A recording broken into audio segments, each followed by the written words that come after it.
విశాఖ గాజువాకలో అగ్ని ప్రమాదం చోటు చేసుకుంది. కణితి రోడ్డులోని శివ ఫైర్ వర్క్స్ దుకాణంలో ఒక్కసారిగా మంటలు చెలరేగాయి.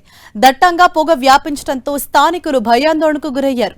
సమాచారం అందుకున్న అగ్నిమాపక సిబ్బంది ఘటనా స్థలానికి చేరుకుని మంటలను అదుపు చేసింది. షార్ట్ సర్క్యూట్ వల్లే ఈ ప్రమాదం జరిగినట్లు పోలీసులు అనుమానిస్తున్నారు. ఈ ప్రమాదంలో షాప్లో ఉన్న సామాగ్రి పూర్తిగా అగ్నికి ఆహుతైంది. భారీగా నష్టపోయినట్లు షాపు యజమాని ఆవేదన చెందాడు.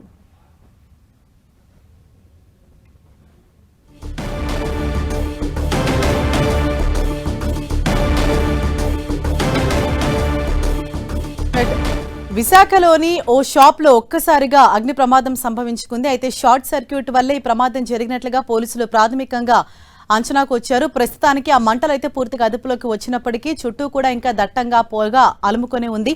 అయితే ఈ ప్రమాదంలో షాప్లో ఉన్న సామాగ్రి అంతా పూర్తిగా కాలి బూడిదైపోయినట్లు మనకు తెలుస్తోంది. భారీగా నష్టపోయామని ఆ షాపు యజమాని చెప్తున్నారు. విశాఖ గాజువాకలో ఈ అగ్ని ప్రమాదం సంభవించింది. ఫైర్ వర్క్స్ దుకాణంలో ఒక్కసారిగా మంటలు చెలరేగాయి. షార్ట్ సర్క్యూట్ కారణంగానే ఈ అగ్ని ప్రమాదం జరిగిందని ప్రాథమికంగా ఒక అంచనాకు వచ్చారు పోలీసులు. అయితే వెంటనే సమాచారం అందుకోగానే అగ్నిమాపక సిబ్బంది అక్కడికి చేరుకొని మంటలను పూర్తిగా అదుపులోకి తీసుకొచ్చారు. ఇంకా అక్కడ సహాయక చర్యలన్నవి కొనసాగుతూనే ఉన్నాయి. అయితే ఈ ప్రమాదంలో ఎవరికీ ఎటువంటి గాయాలు కాలేదు. కానీ పూర్తిగా లోపలున్న సామాగ్రి అంతా అగ్నికి ఆహుతవటంతో భారీగా నష్టపోయామని షాప్ యజమాని చెప్తున్నారు.